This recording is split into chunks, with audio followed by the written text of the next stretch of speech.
This is the Night Owls Disc Golf Podcast, episode 100. We made it. I'm Shane. I'm JP. And I'm Ben.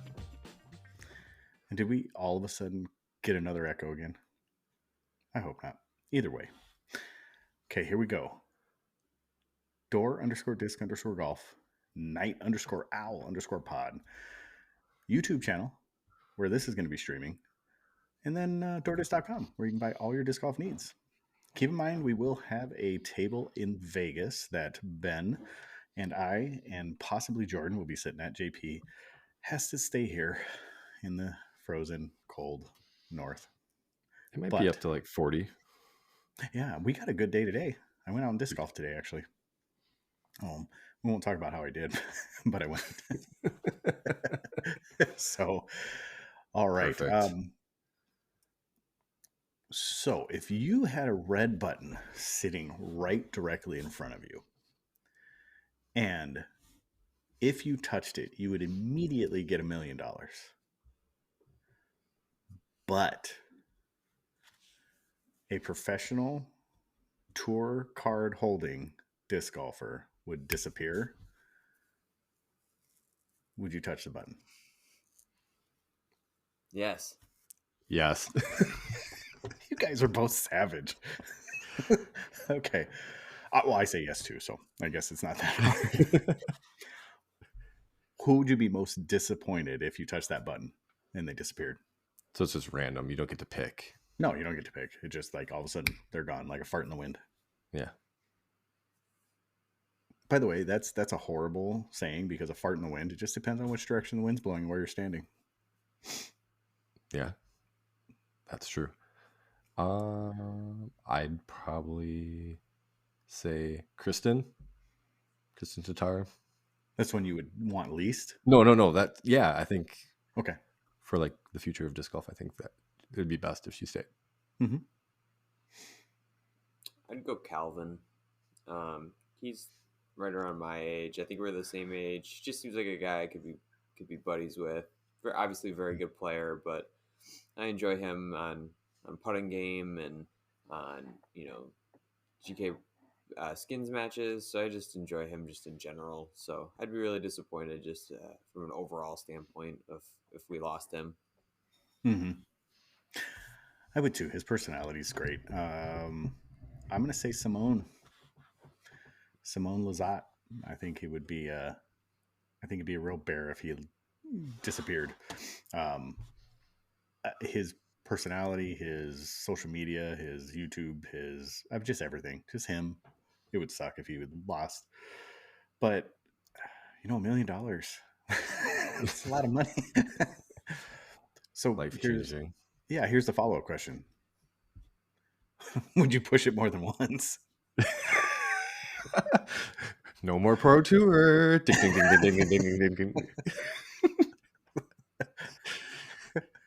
If I had any say in the like if I could make a deal that was like, okay, like I push the button once, I get one random, but on a second one, then I get to choose and we go back and forth, then I would. But like if it's just we're rolling the dice every single time, yeah, that's a tough decision. I gotta know more about the stakes. Like, is it like, are they gone forever?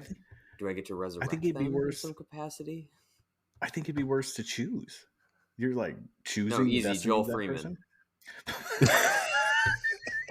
Yeah, but if you can, if you could choose just really low level. I mean, not to say that sounds bad, but you could choose people that were like further down on the pro tour list with no hesitation. Their lives don't matter. Wow, what's your grudge, man? Yeah. Remember, Ben, you're going to be seeing these people pretty soon. They probably haven't heard of them.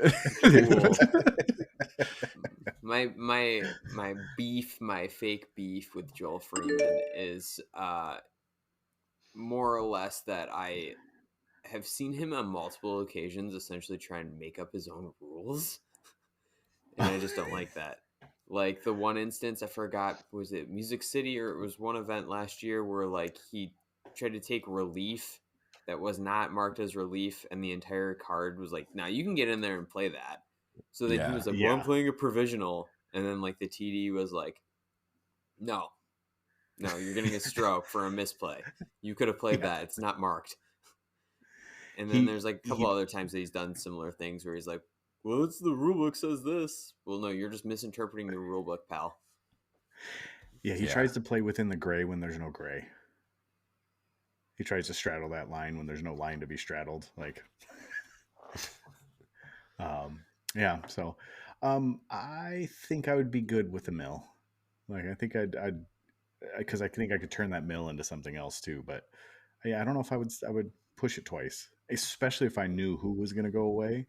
I don't know if I could push it twice. I could take that one random stroke, but not if I knew who it was. No, fair. Because you kind of hold your breath and just close your eyes and hope nothing bad happens from it. All right, so there we go. We all got $1 million, and Ben might have more than $1 million. And then JP, the Pro Tour wouldn't exist. I'll just buy it. True. Well, you could start the Live Tour, Yeah. Just take all that money and start pushing it into all these fantastic what would you athletes call it? And then I could buy Simon all the people that got off the tour and bring them over to my tour. That's not a bad idea. But if they lose their disc golf ability. Yeah. Oh, the American Disc Golf Tour. No, the World Disc Golf Tour. Wasn't there already one? Pretty good. There was what was that called? World. Yeah, it was the World Tour, wasn't it? I don't know. Full Throttle Extreme Tour. That's what I'm going You with. You got to deepen your voice when you say that. Full throttle. Yeah, I just go full extreme.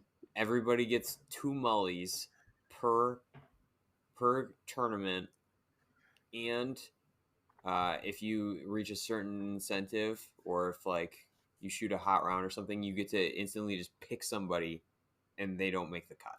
That's cutthroat. That's my tour. Make it the vengeance pick. This is I shot a 17. I shot a 17 down. The person that I'm chasing in front of me, guess what? Didn't make the cut. Sorry about it. 17 down. That guy with 15 down? Sorry. That tour sounds perfect for full contact putting. I agree. Yeah, if you reach 30 seconds, you get to like hit somebody. Exactly. Yeah.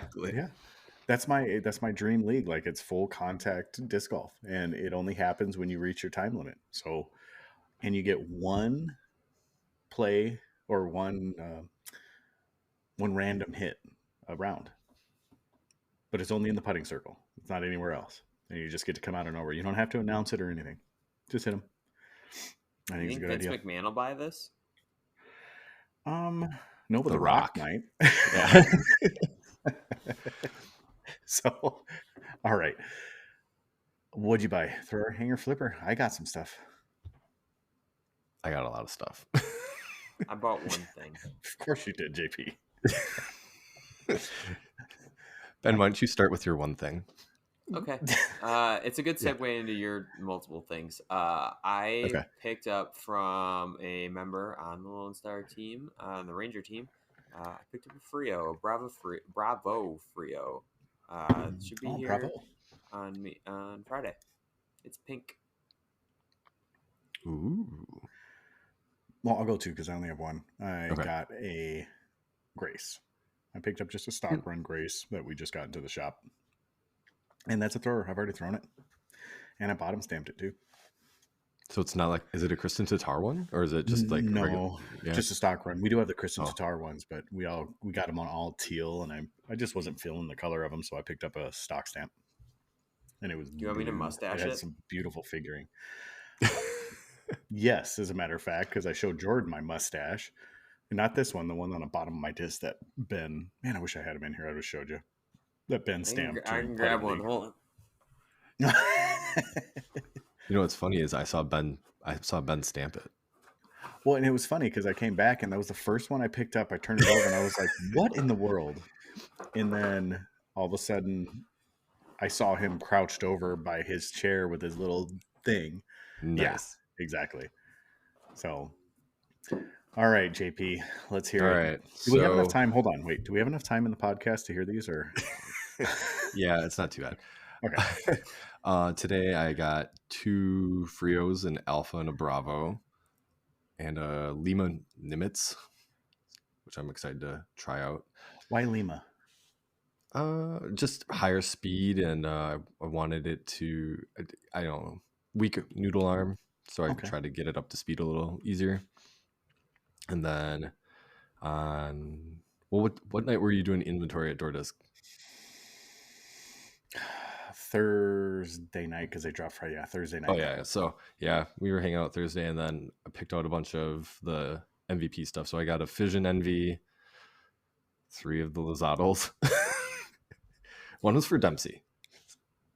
Yeah, that's what I thought too. He's like, I'll Yeah. take this one, Yep. and this one. I was like, wow. And then what else I get? I got one of the special edition James Conrad Zeniths, which is like my new go-to distance driver. So pretty hyped on those. And the Zottle is pretty sweet. I did get a Lizado. I lied. So I did get a Lizado. What And about I all did those buy 6-time Yeah, I was discs? gonna say, and I did buy one of every one of the 6. Well, I only got one thing this week.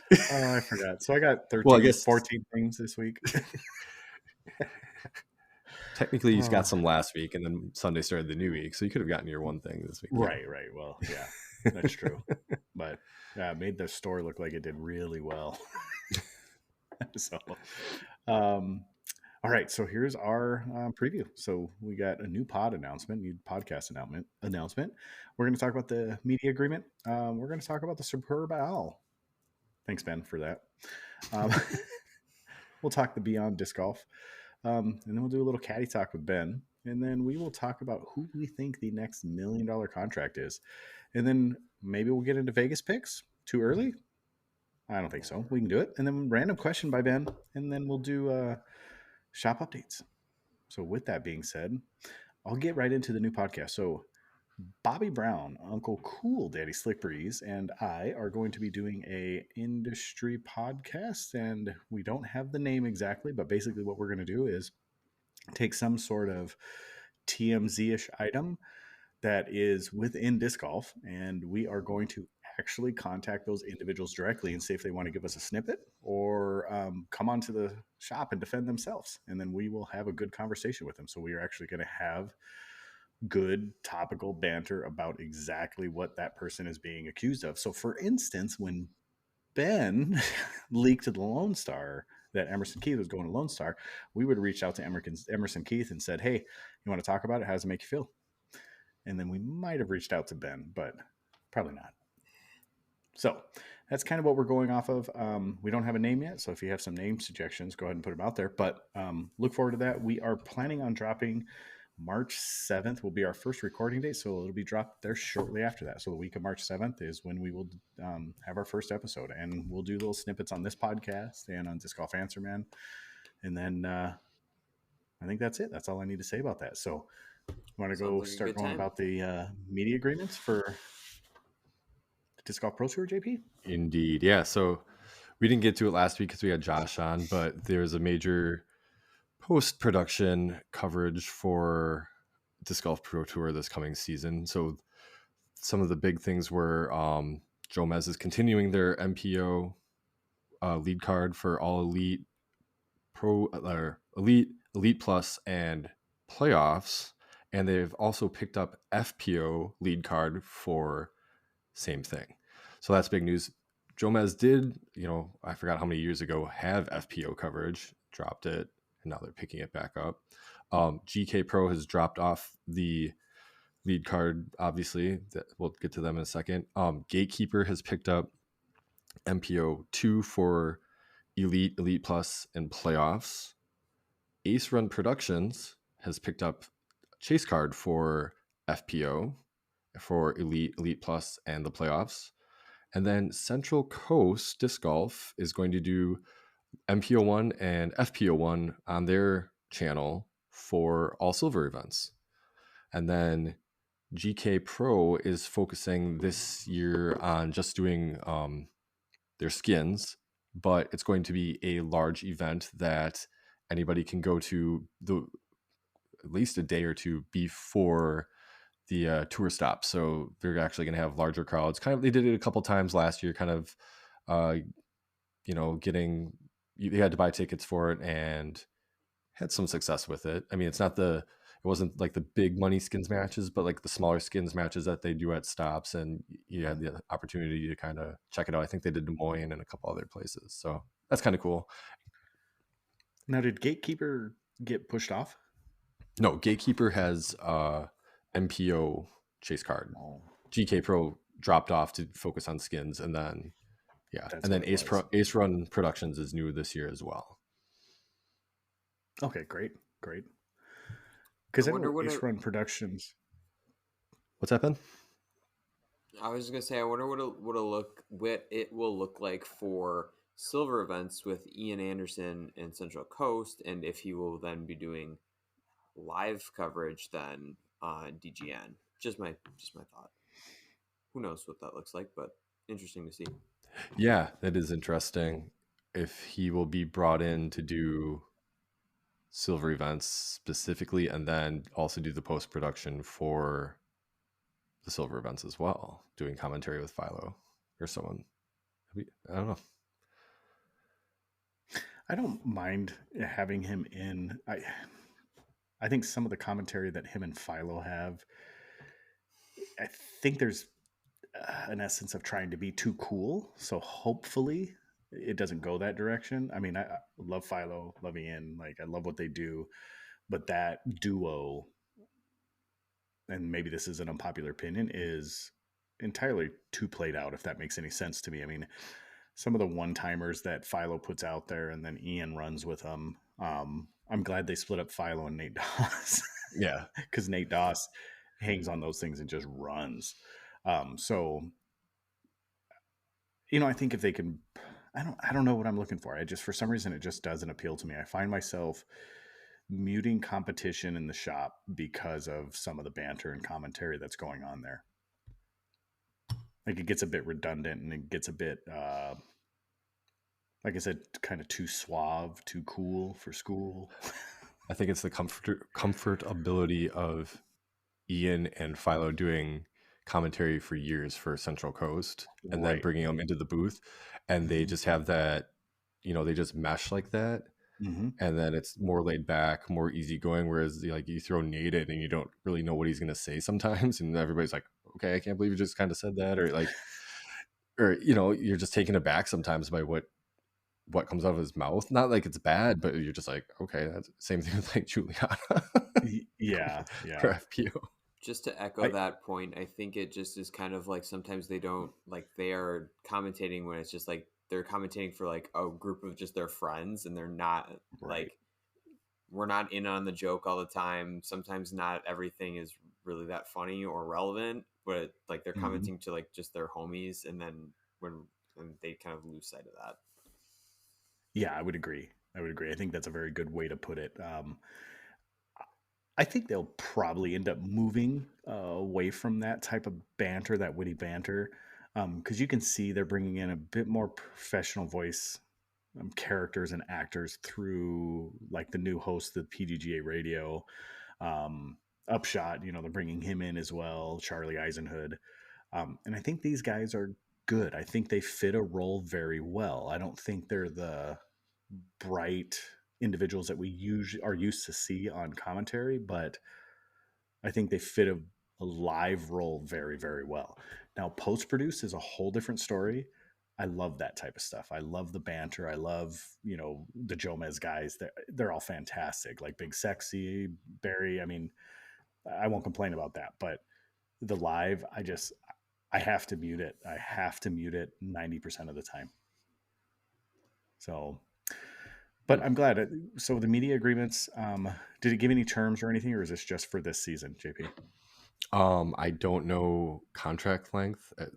Guessing it's just the season. I haven't heard anything about how far Jomez has signed or any of the other ones. So maybe they're going to renegotiate, or maybe GK Pro might decide to all of a sudden come back into the fold of having post-produced. Who knows? Yeah. I think Jomez has lead card for 2 more years, if I remember rightly, because they paid that $500,000 for That's 5 years, or was it 3 years? I've been 5. Okay, so yeah, so there you go. I hope that it all turns out well, and I don't know of any reason why it wouldn't, and I'm glad that Jomez has FPO lead card. Yeah, and I know I forgot what event it was, but wasn't it Kona and it was USW DGC, right? Like Kona and Page did a commentary for that post produced.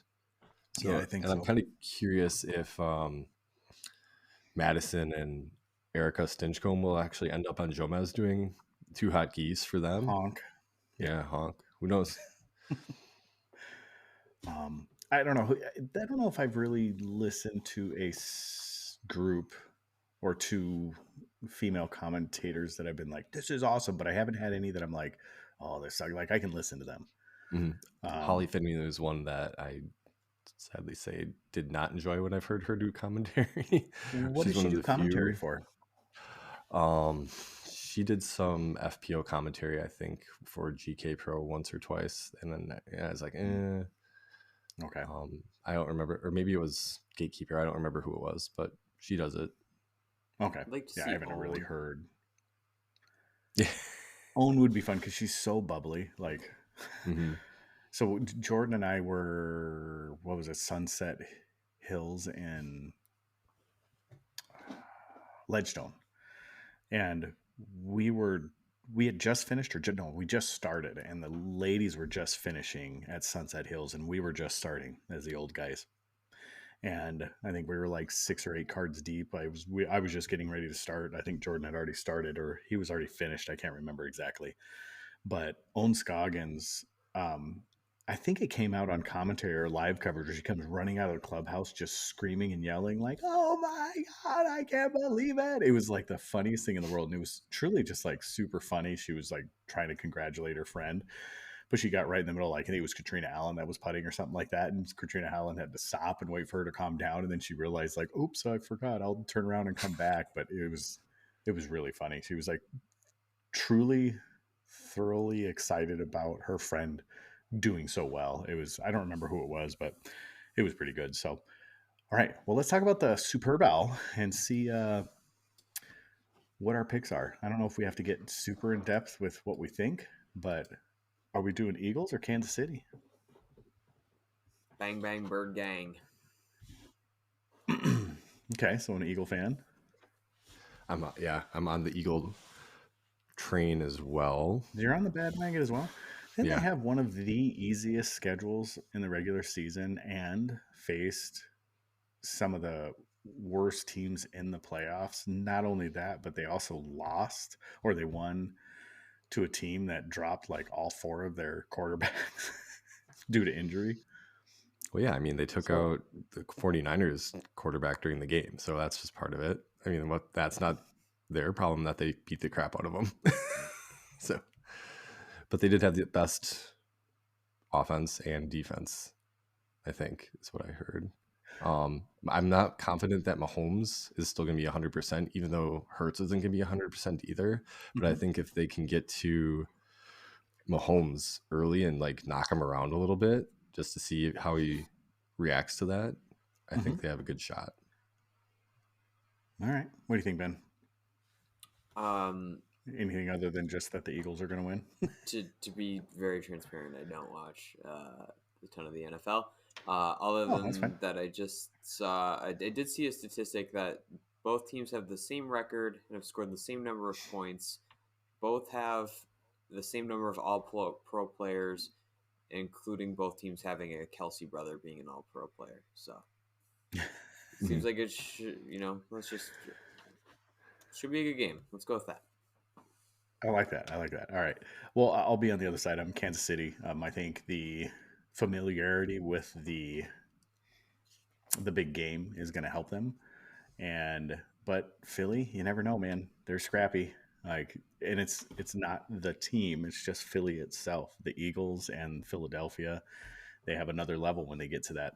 So, who knows what that's going to do? But let's see. So I think I'll go with KC, and you guys got Eagles.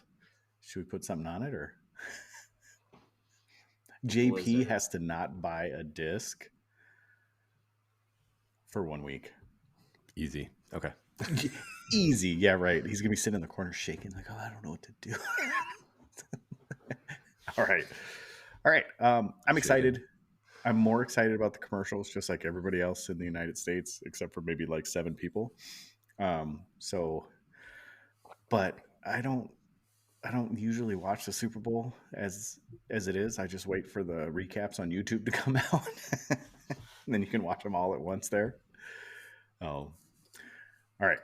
YouTube and Jomez have dropped Beyond Disc Golf with Simon Lizotte. What do you guys think of it? Ben, you can go. Okay. I thought it was a really nice breath of kind of fresh air into the off season. JP and I both watched the On Tour series that I thought it was pretty good. I know we both kind of had kind of the similar thoughts of what we liked and what we didn't like. And it seems like we're on the same page again with Beyond Disc Golf, that it's just something different. I think over the last kind of couple of years, we've just seen, as far as off season content, podcasts and the putting game, and just kind of more playing, if you will, or practice rounds, or it's people trying out discs, or it's I switch manufacturers, I'm gonna throw all these discs and tell you what I like and what I don't like. And this has just been something a lot different.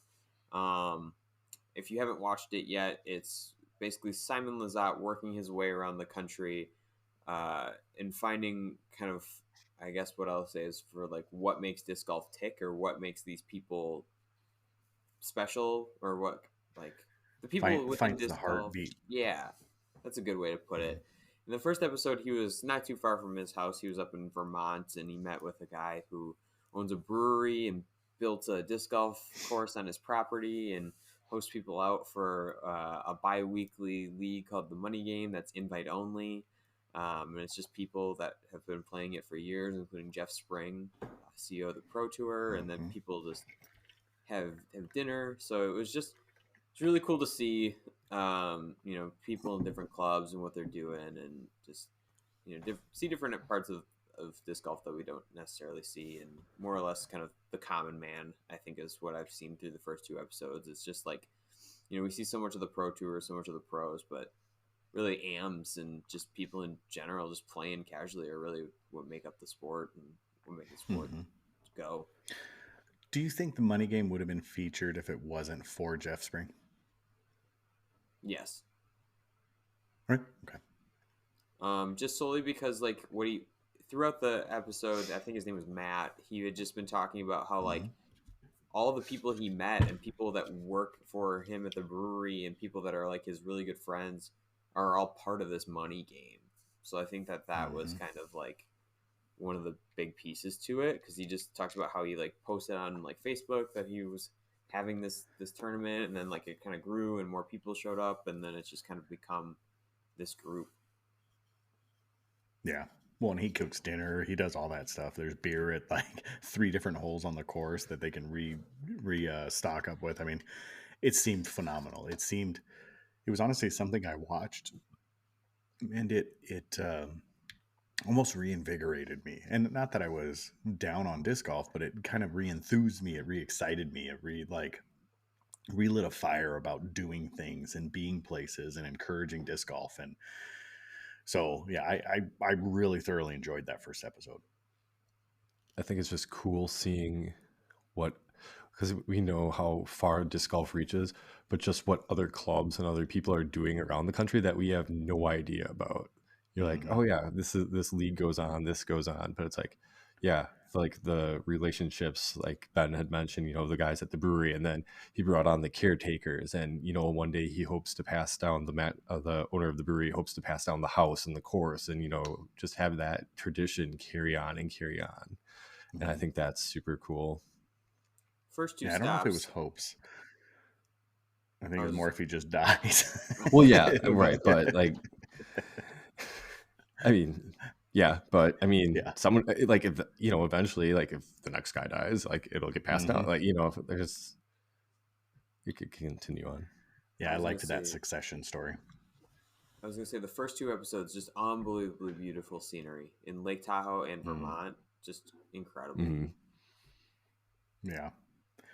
Well, and kudos to Simon for being able to get around and do these things. And as a host and a personality, I don't know if there is a better person that could have fit that role more fluidly, in my humble opinion. Yeah, it's kind of crazy how he was able to do it. I don't know the amount of time in which it was shot, but having a kid, getting married, and then being on the pro tour, it's like how are you able to travel between all these different places and have Jomez come with you and Right. shoot it, right? Right. But it's really kind of nice, like the side vignettes you get of him talking to the people, and then him in his car, like, okay, setting up the situation where he's like, okay, I'm going here for the weekend, and this is what's going on, and it's just that side of Simon, the genuine, authentic side that you get of just his thoughts and personality coming through, which is super Right. cool. Yeah. Yeah. It's awesome. So I'm excited. I haven't watched the second episode yet, but I am super excited about it. I'm a Jomez patron. So I think we get them like 2 or 3 days early.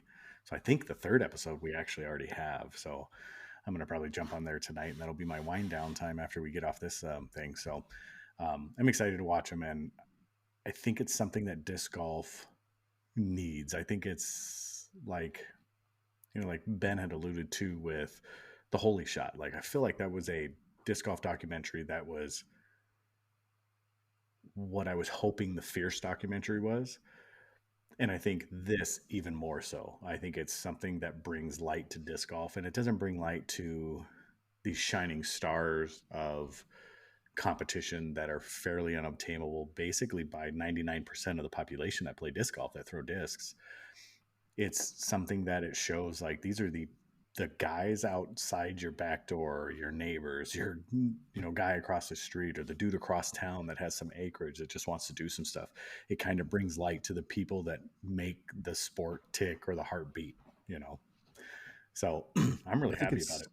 beyond coverage too. I think it's a good thing to show other people outside of disc golf that you want to get in. It's something that might pique their interest. Right. Yeah, so I give it a 5 stars. It's a 10. It's a special edition Lozado. Yes, exactly. But all of them shipped at once. All of them shipped at once instead of splitting up orders. All right, Ben, let's hear this Caddie talk, man. Yeah, so must have been last week. I was texting JP about it a little bit, but somebody asked for like their hot disc golf takes on Twitter, and I have a precedent of just dropping things on Twitter, with no regard for anything. No, not at all. I've never heard of that before. But my hot take was, I think that on the Pro Tour, every caddy should be a certified official. That's my hot take. I think there's a couple of different reasons for it. I think it's just, the big one is that it just like brings a level of professionalism to caddies. I've personally understand we've seen it at like the local level, like a B tier or C tier or whatever. Maybe it's just your buddy, your girlfriend, your wife, your boyfriend, whomever is on your bag. Not a big deal, but like Brody, everybody, all these people that are just dropping whatever their views are of the Pro Tour is like, we gotta keep pushing to professionalize it and to mainstream it and to like get it to X, Y, and Z where we need to go. Like, I think a good first step is like formalizing and professionalizing like caddies, because right now like there's just people just jumping out of the crowd, just like asking like people if they can caddy for them, like just local, like in the on tour documentaries, somebody that was just a fan who bought passes asked Matty O if he could caddy for him, and Matty O, of course, is Matty O, and he's just like, sure, man, and whatever. like I don't Exactly.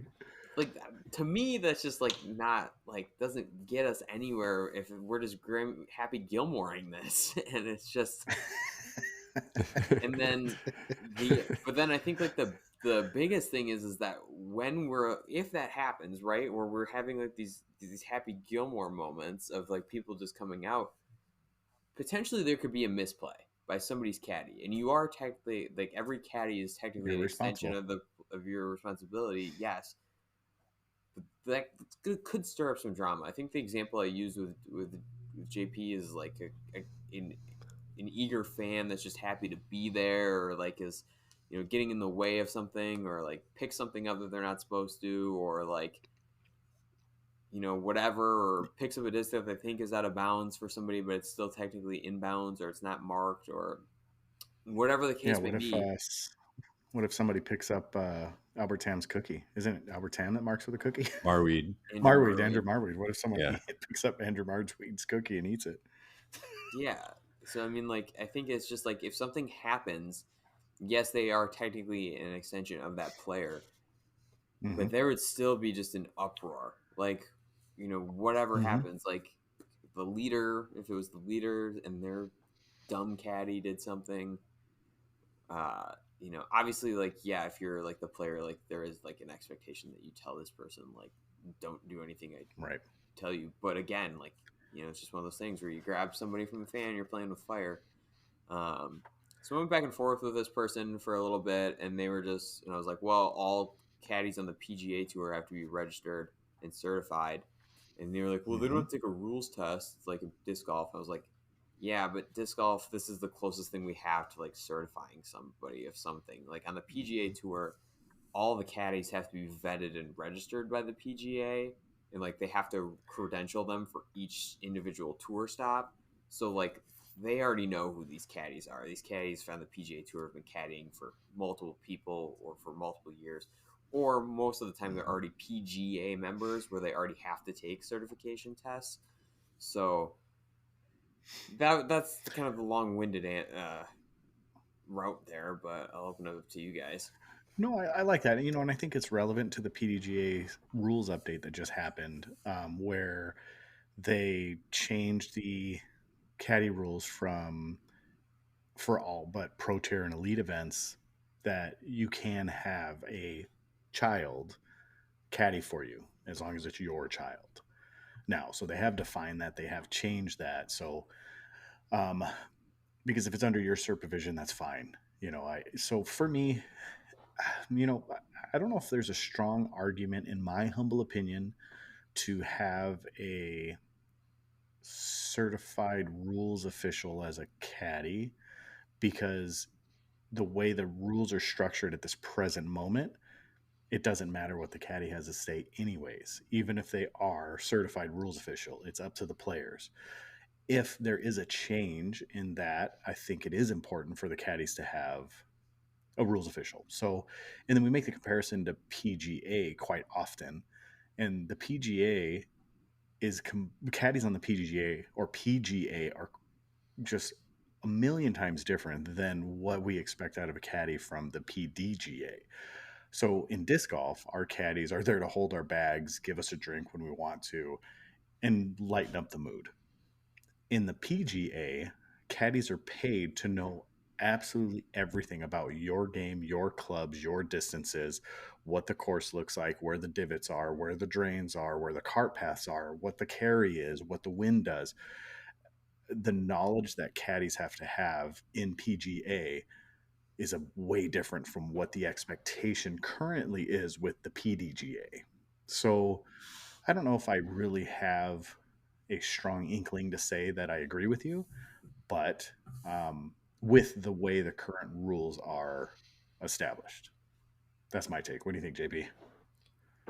No, when Ben and I were talking, it makes sense to, I think, because we said anybody that's on an elite card or major card probably should have a good idea of what the rules are, even if those caddies aren't there to make decisions on anything. Because I mean, they shouldn't. They should still understand the rules of like, oh, They we're can't. this, huh? They can't. That's what I said. Yeah, you said they shouldn't. No, they can't. Well, they can't, or they shouldn't. They shouldn't get involved in decision making. Right. But they should still understand a situation that they're in, and if they're supposed to be an extension and help the player, then maybe they can guide the player with advice on, okay, Mhm. this happened. Here's what I think. And then they can like converse, and then like that player, they like go about, giving advice to whatever the rules infraction is or whatever the ruling is. I Mhm. mean, I don't know. It just, to me, having as many people know the rules on a card that maybe someone may or may not know is better than having one person on the card not know and having to explain to them. I would agree on the card. But the Caddie's not on the card. So But I they're think, with the player. well, So yeah. they're trapped. They're going with the player. Yeah, so is the media. But they're not, technically they're not. They're outside of the field of play. Media's not. So the people with the cameras that are in their hands, they're right with the players, right in the course. So, but nevertheless, the media and a caddy, they're not a comparable thing. So No, they're I'll not. digress on that. With caddies and the current way the rules are set up, it doesn't matter. I'll agree with you that to have someone that's knowledgeable about the game and the rules can be a good person to consult with. And ultimately, caddies, that's exactly where we should be going. So I agree with you in essence. Or, yeah, in essence, I agree with you. I think it's a completely valid idea if the game progresses to that, as far as how we police the game, because I think that makes a lot of sense. And if disc golfers want the most out of their game, the best idea is to get the most knowledgeable disc golfer or caddy they can about disc golf, right? But as a mandate at this point, I don't know. I wouldn't say yes. I don't know if I would. I mean, I wouldn't be disappointed. I wouldn't be mad if that happened. But in the same regard, like if I would want, I don't know, like JP, if you came out and caddied for me, I would be super happy about that. But you're not a rules official right now, right? No. Yeah. Ben, are you Yeah, a rules official? I have to be. I'm a TD. Oh, that's right. Yeah, that's right. Considering we're doing a tournament together. I think I think my main point is that I think like for me it's maybe just a personal like opinion, but it's just like what is the point Mhm. of some of these people carrying their bags? They just make these golfers look like prima donnas, like they can't carry their own bag or they can't pull their own cart. Mhm. You just want your friend or your girlfriend or whoever they're with you. They're providing no value. JP and I talked about this too. That there's so many times where we've seen somebody's girlfriend just on her phone. She's not even watching the round. Mhm. She's literally just there, just so she's like doesn't have to walk amongst the crowd or whatever, and doesn't Hey, care. social media is very important, Ben. Come on.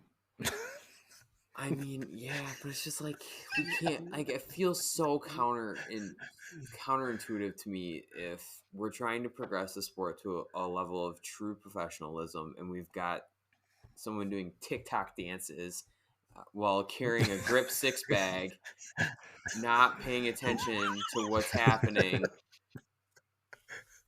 Like, Yeah, what's the difference between having her on the bag or walking with the crowd? Yeah, like there's, yeah, maybe there's, you want that person close to you, like they're your, like your, what is it, their totem or whatever, like if they're a special thing to have with them, but you can see them like 10 feet away because they're just across that yellow line or yellow rope. I don't know. It's like them. I won't bring the comparison up. I don't know if it's appropriate. Uh-oh. Oh, it's like juice box.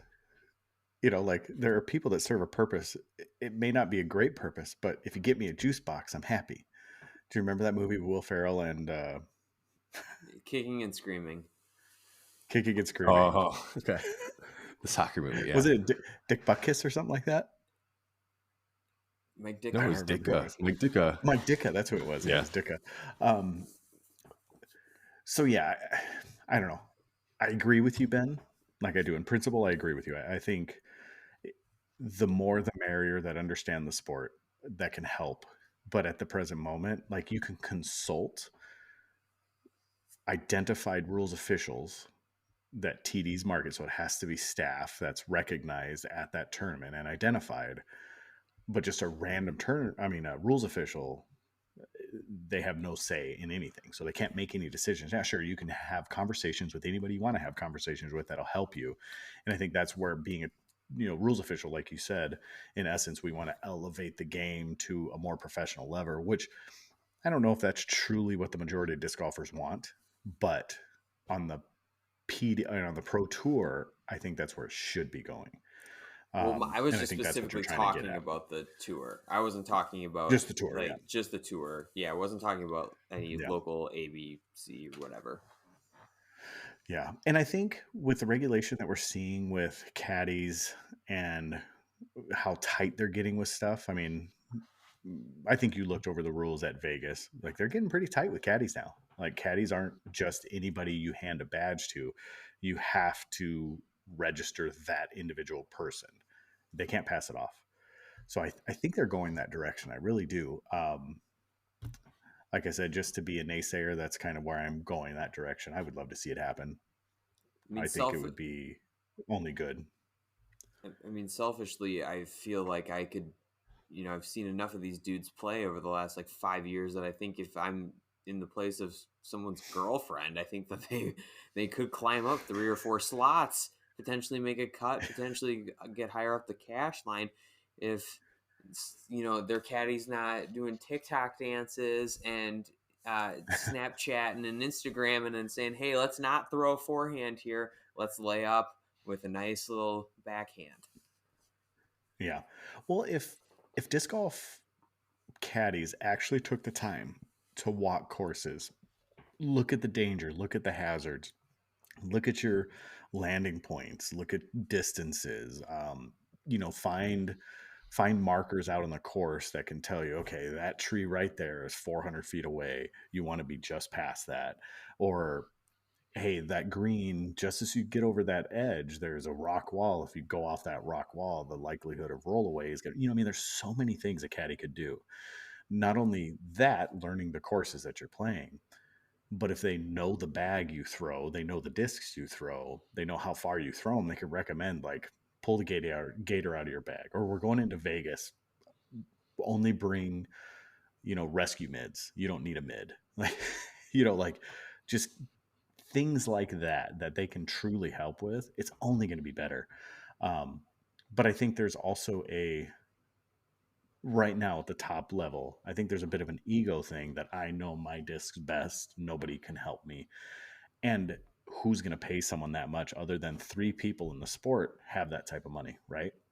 Yuli as a full-time caddy. To pay Yeah. Oh, the gentleman that always walks with him, huh?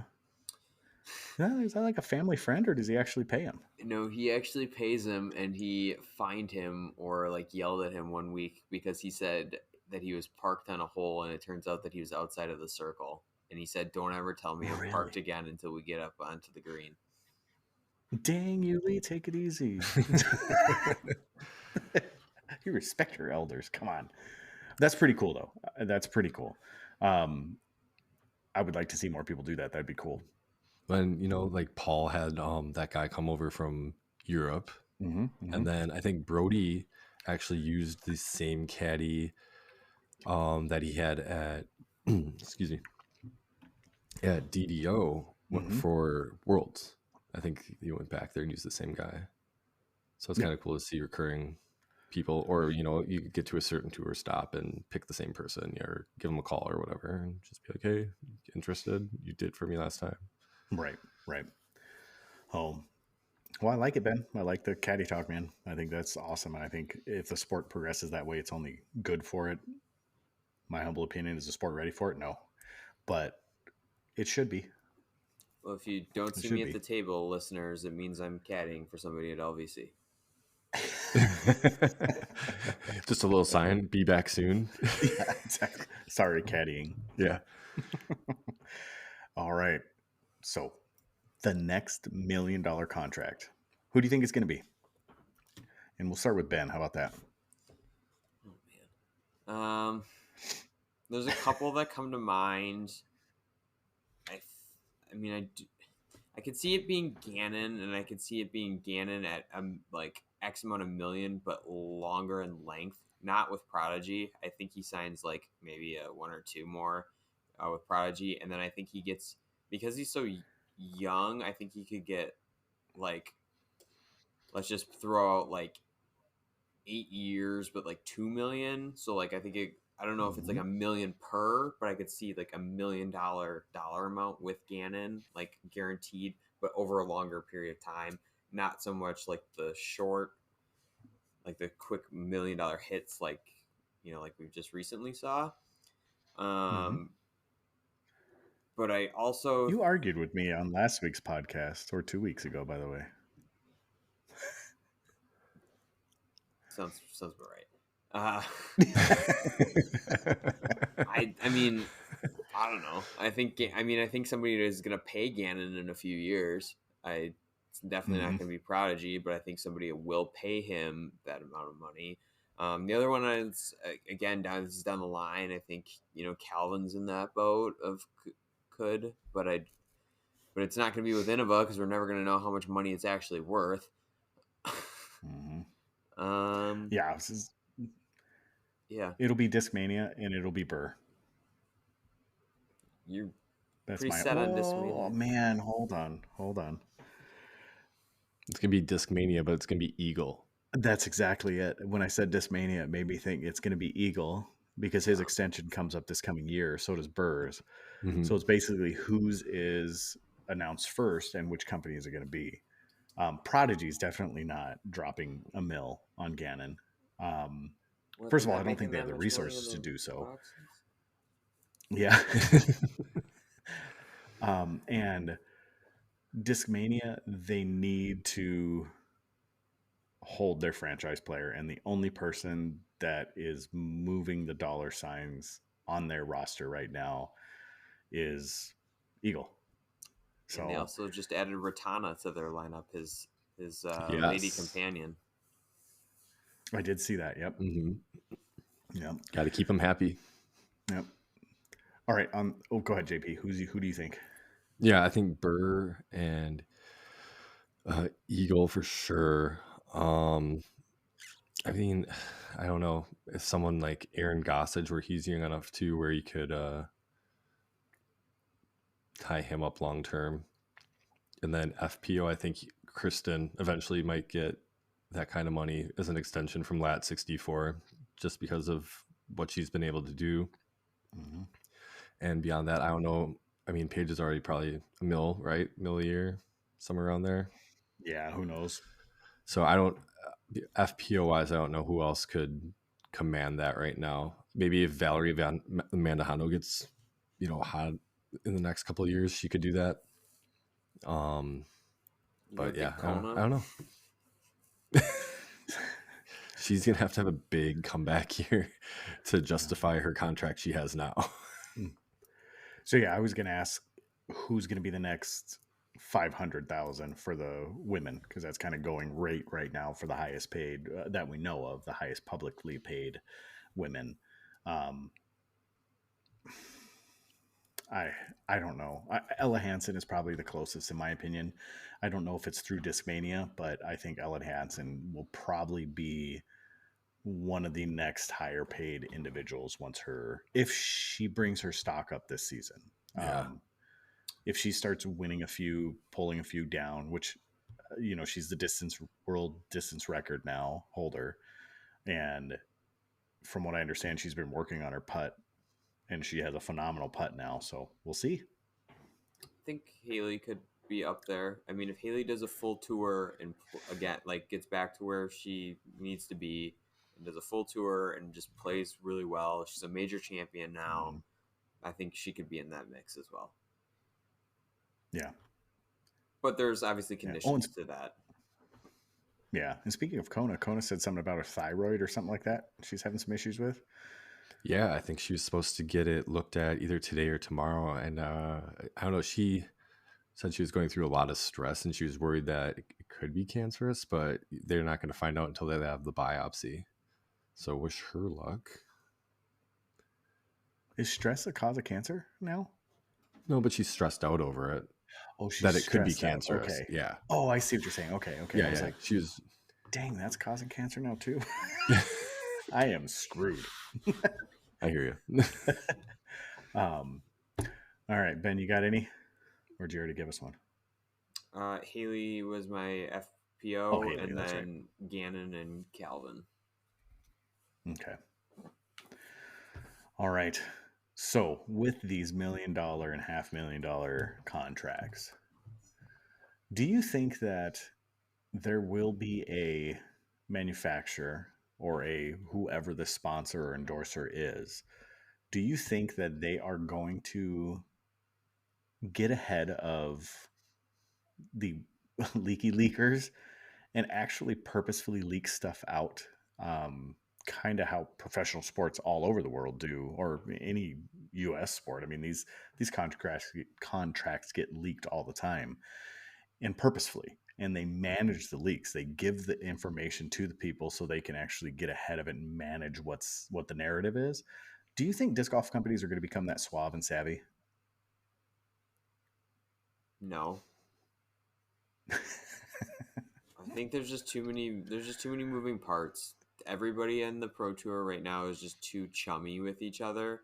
So there's Mm-hmm. just always too many people in the know. And I think part of it is that when people do switch bags or people are doing things, for some reason they find themselves out in the open at fields or courses or whatever with this new bag, and people are seeing that and it's getting out there.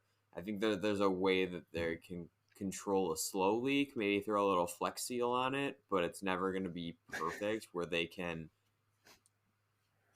do it on their own. I think there's just too many moving parts, and I think people just need to stop hanging out with each other for a bit. If you're going to switch bags, isolate yourself. All right. What do you think, JP? You have an opinion on it? Yeah. Well, the crazy thing is a lot of these signings are happening really early in the tour. I think the Calvin deal, that when he signed extensions in Kyle Klein's, those happened in August, and we didn't hear until almost later in the year or whatever. Simon signed an extension in April. We didn't hear about it. Well, that's true. But yeah, it doesn't seem like companies want to control it. Like, they really could care less if it gets out, and they don't. I mean, if they were to get ahead of it, they wouldn't even probably care if it was them or not. So, or maybe they're like, hey, put this out there and then get it to Drew, and then we can just have a big, big party on Reddit and see what happens. I mean, Josh said it himself that he didn't care. Like, he was like, oh, this sucks, but good for us. People are talking about us. Yeah, and then he said he could spin it how he wanted to spin it after all this information leaked. Mm-hmm. So, yeah. Yeah. And I think they do care. And Josh definitely gave us a level of frustration. I mean, he said there was a level of frustration there, but then he just said, get over it. It's done. Let's move on from it. If he could have controlled that narrative better, I don't know if there would have been any more positive to come out of it. And I don't think there was any negative to come out of it. And I think the same thing with Drew and Simon, other than, from what I understand, Simon texting Drew and then Drew being like, I'm going to share this without asking. I don't think there's anything done wrong with it. And I know Drew goes on, I love Twitter. Drew goes on to defend himself, being like, hey, everybody does it. I agree with him. I don't care. I don't think any of that information is, if it gets to people, then it's not secret. They didn't do a good enough job. They're not holding their cards close enough to their chest. Like you said, Ben, you need to go isolate yourself, go up into the mountains and just don't talk to anybody for a couple weeks until your announcement comes out. I think it would be smart for manufacturers to start looking forward into controlling that narrative and controlling the leaks. But I agree with you, Ben. I don't think they're suave enough. I don't think there's enough in the marketing department to be able to actually do that. There are very few companies out there that could probably do it, and I don't know if they would want to. I think it's just going to No. be a matter of when companies start structuring the times of their deals differently, and then we can expect a true, um, a true signing period, kind of like soccer. It has their two transfer windows. So, we always in the Yeah. soccer world, you always know what's going to go down and something big's going to happen. I forgot Mm-hmm. where I saw the interview that somebody suggested doing October to October, which would make sense. Because then we know that you know, shortly after October and right after the Pro Tour Championship, we could start seeing some movement. So Can the PDGA or the Pro Tour actually make that as part of a tour or a card carrying professional? Do you think they could regulate that by saying if you're going to carry a tour card, your contracts are going to go from October to October? I No, because don't their know. contracts aren't with the Pro Tour. They just have the card. Well, but as part of the card, could they make that? No, I don't think so. I think Think it'd be unreasonable. I mean it's just like the Pro Tour doesn't really do a whole lot with the manufacturers outside of them advertising and trade of just like please put our Pro Tour stamp on these discs and then we'll give you some advertising or you're going to pay us for advertising. I don't think that they Right. really have any jurisdiction over anything, just like no manufacturer really has any jurisdiction over the decision making of the Pro Tour. I think it just is going to come down to the manufacturers deciding that this is probably in their best interest and that if I was a manufacturer, I'd want to do October to October because then if you get a big signing, you can still get somebody while a majority of the country is still playing disc golf to drop a new release like in November Right. before people, take a break. But that's just me. Right. Yeah. I think it'd be interesting if they could build in some sort of transfer window, like you said, or a contracts window into the Pro Tour, where if there are any contracts being made that they have to be released at this time. And I know it's not possible comparing a team sport that their teams belong to a league and comparing it to disc golf, you can't. And it's like trying to do the same thing with golf. It's just not possible. So I'd like to see it. I think it'd be fun. I'd bring a level of drama and excitement and a little more showmanship to the PDGA, but I don't think it's possible. I mean, I'd love to see it though. Maybe we need to put a bug in Jeff Spring's ear. So MVP gets hit with the financial fair play. yeah, exactly. Kangaroo court you go. So, all right, Ben, we're going to skip Vegas picks because we still got another week to do those. Plus, we need to see who's actually going to be hurt and not hurt and all that stuff. So, and we are running up on almost an hour, over an hour. So, let's go ahead and get into our random question. And I'll give some shop updates. So, red, blue, or blue, red. Red How or about blue you go pill, ahead and gentlemen? take over, Ben? There you go. Red or blue pill? What are we feeling tonight? Last I'll let time you you pick took the red solely, pill and you JP. went to last time you picked the red pill and went to jail. So That's true. All right, we'll go blue this time. All right. okay, your blue. He just totally guided your question, by the way. No, that guided the decision. Yeah, Yeah, guided. Okay, the That's blue fine. pill is Whatever. a little bit less intense. No one's going to jail. What Okay. is one piece, or what are pieces you can do multiple of media? So YouTube, TV, music, movies that because you guys have kids, that your kids have watched that has now become like a guilty pleasure or that you have found to enjoy. Oh, okay. yeah. That you might have Yeah. just been like, originally thought this is stupid, and then you're like, ah, okay, I see this now. There's too many. I hate to say it. So I don't think this is too outlandish, but when the movie Frozen came out, that was when my daughter was, I don't know, maybe 3 or 4. She was pretty young, and that craze went over to the United States and every social media platform that they could have been. I don't know how many times I watched that by myself.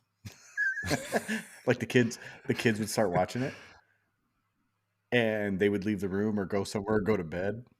I'd continue it, and I'd finish it.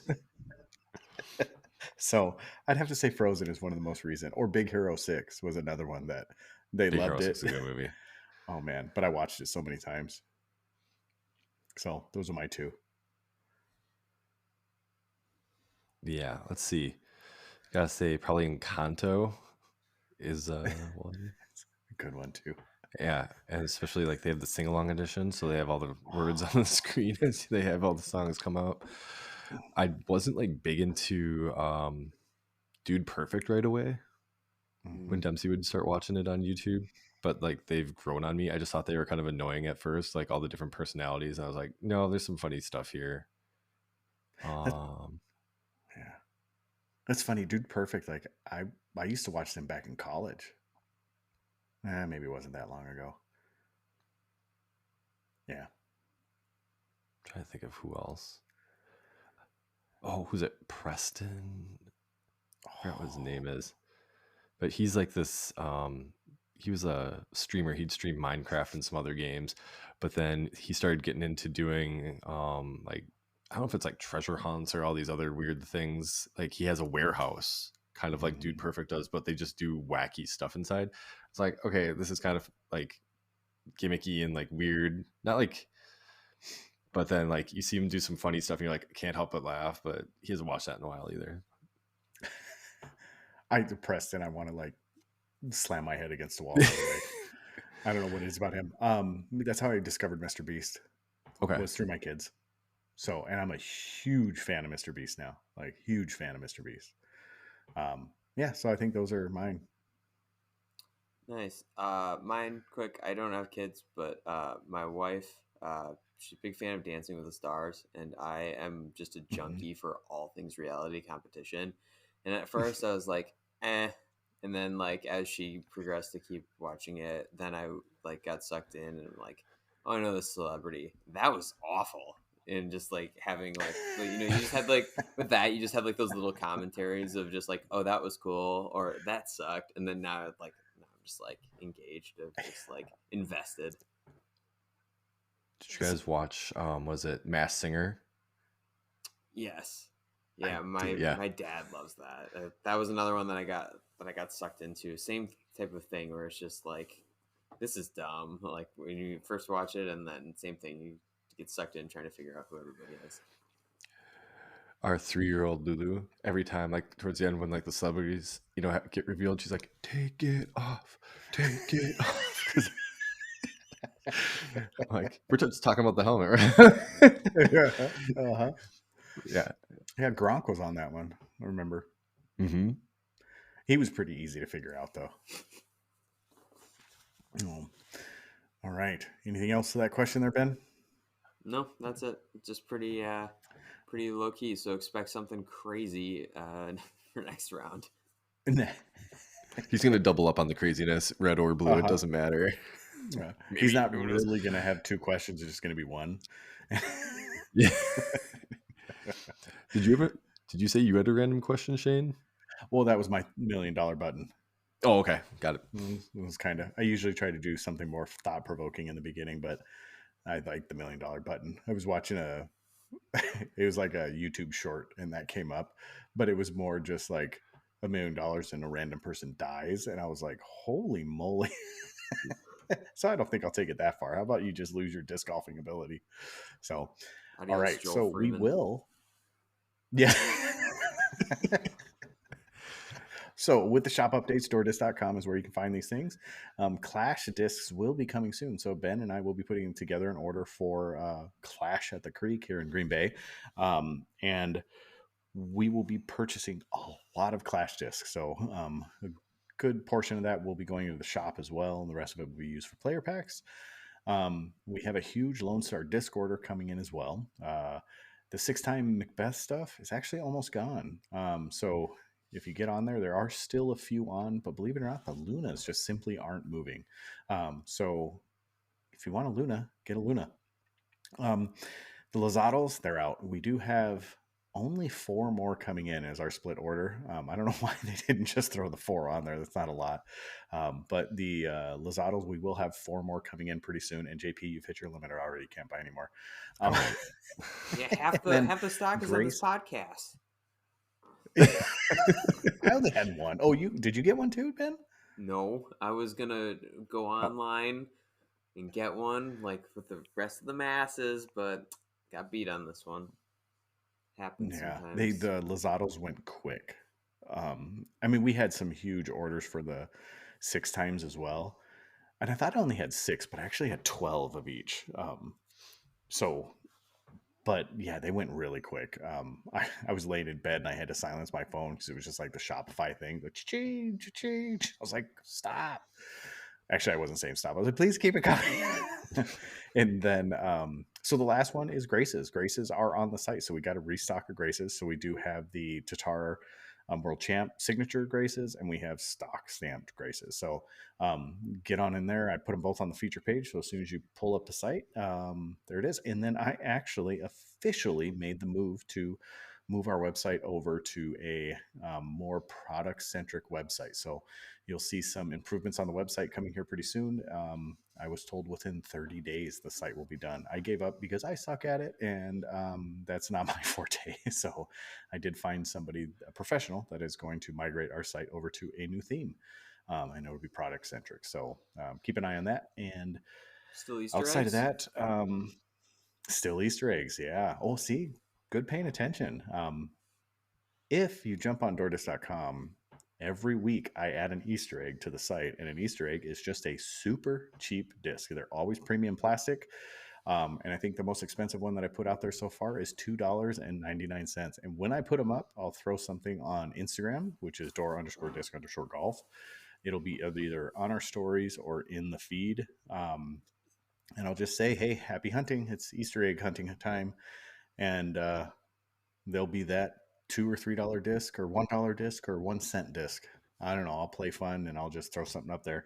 And you just got to go search our website. So Found a people are couple getting of pretty them. savvy. They're finding them pretty quick. You did? I found a couple of them that were sold out. So Yep. I have now found a way that they are not searchable by price. So you'll actually have to add them to your cart before you will see the price. So they're going to get a little bit harder here coming pretty soon. So, but we have pushed out 3 of them and they have got their discs. So I'm pretty happy about it. One was a Captain's Raptor. The other was a 5-time Paul Macbeth ESP Buzz. What was the Wasp. third one? A Wasp. That's what it Yeah. was.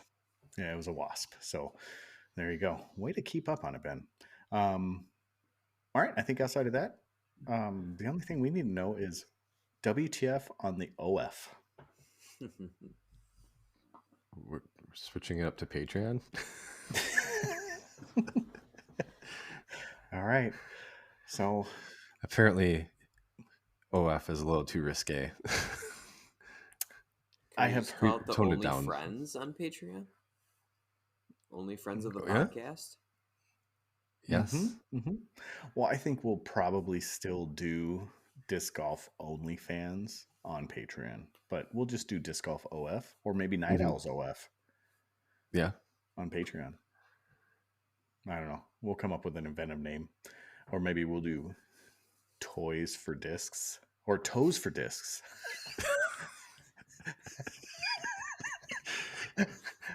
How about that one? I don't want other people's toe picks for our discs. That's what I don't want. But yeah. Well, that could you work. also the entire episode would just be him listing what he bought if he had toe pick money. Right. That is the perfect first episode. Is JP listing what he would get if he had toe pick money. So what we'll do is I will personally do research and figuring out what the average foot pick model gets a month. and then you have to spend that accordingly. Oh my god, That's going to be our first one. Make sure you do that Make in a your lot of own money. home so people don't like find Yeah. you looking at toe pick money. Oh no! I'm going to It's make just the sure. money that I'm looking at. I'm not looking. So this is not an appropriate search at the front desk at the motel. No. I mean, it's your business, but if you want to lose How business, yeah. I mean, hey. Oh, okay. All right. Yeah. Maybe I'll do it on my phone. I don't know. You know what's weird is when you're searching something on your phone while you're in your car. I was scrolling through like Facebook or something like that, and I got really self-conscious. No, it wasn't Facebook. It was Instagram. I was kind of rolling through the reels, and I got really self-conscious because I was outside church waiting for my daughter to come out of confirmation class. And the lady next to her were doing the same thing. We all know each other, of course. And I'm like flicking through reels. And as reels, you get the girls that dance and you got, whatever it is. And there was even this disc golf girl that was like in a bikini the other day. Was she So I'm like caddying for searching through someone? these things. No, she was playing disc golf in a bikini. Oh. I don't remember who it was. But it was just like, and it wasn't anything like lewd or indecent, but I just feel wrong, especially sitting. So I'm like trying to like go through these things quick and hoping the lady's not looking in my window. Yeah, you guys give each other that awkward stare through like the windows, like a little side eye, like, what are you looking at? And she's like, what are you looking at? And then like you quickly look down and you're like, oh, we're gonna get out of here. I wasn't looking at anything, I swear. So yeah, so please stop doing those on my reels. Like I don't know how they come up on my reels, but and it was a Door Disc Golf reels. Like it's not even my personal reels, it was Door Disc Golf reels. And I just like every time I see a disc golf, I just like. All right. So outside of that, we will be seeing you and listening and hearing. We'll be seeing you and giving you audio here next week. So we will continue it. I will start my road trip to Vegas Monday. And then I will be gone for 2 weeks. Ben is going to join me next Wednesday. We're going to try to do this remotely as well. So episodes should not stop like they did last year. So I decided that. Anything else, fellas? Just remember to like, subscribe, and share whenever possible the podcast or the YouTube channel, and leave a review on your favorite podcasting app. Mm-hmm. Tip your bartender. Yes. Tip your bartender. And there are 2 discs that I still need to send out. I have them. I pulled them. I just need to send them. So for those of you who know you are, I'll get them sent. Outside of that, keep us on par. And here's the winky thing. See ya. Peace. I gotta turn it off, don't I? Gotta hit the stop button. Now, peace.